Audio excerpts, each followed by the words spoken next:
Nous en reparlerons. Adolfo Guy est quant à lui en Suède pour convaincre ses collègues européens. Pour notre ministre des Transports, il s'agit en priorité de régler un problème pour le moins explosif, celui des trains-bombes, autrement dit des trains qui transportent des matières dangereuses. De Stockholm, notre envoyé spécial Alberti. Sur le port de Stockholm, le Grand Hôtel abrite la conférence européenne des ministres des Transports, réunie 2 fois l'an pour débattre des problèmes qui se posent à l'échelle du continent. La délégation suisse a choisi la ministérielle de Stockholm pour lancer un nouveau pavé dans la mare européenne, le transport par rail des produits dangereux.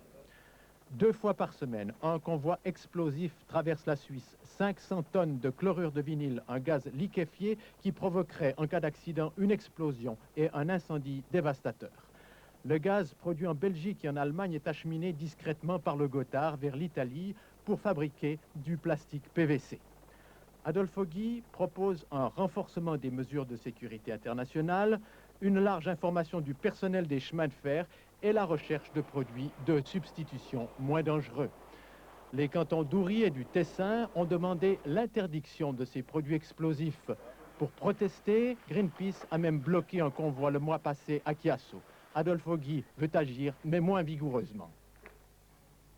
L'interdiction pure et simple, ça nous mettrait dans une position assez difficile. Sur le plan européen et je dirais international.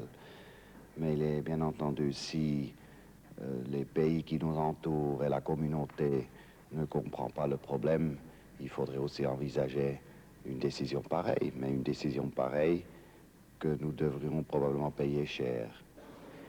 Les pays directement concernés, la Belgique et l'Italie, auraient préféré la discrétion, mais reconnaissent l'existence du problème qui ne peut être réglé cependant que par un accord international. Adolfo Guy a accroché le grelot, mais les Tessinois et les Uranais devront encore attendre. La diplomatie est une mécanique très lente et la Suisse n'est pas une grande puissance capable d'imposer sans autre sa volonté à la communauté internationale.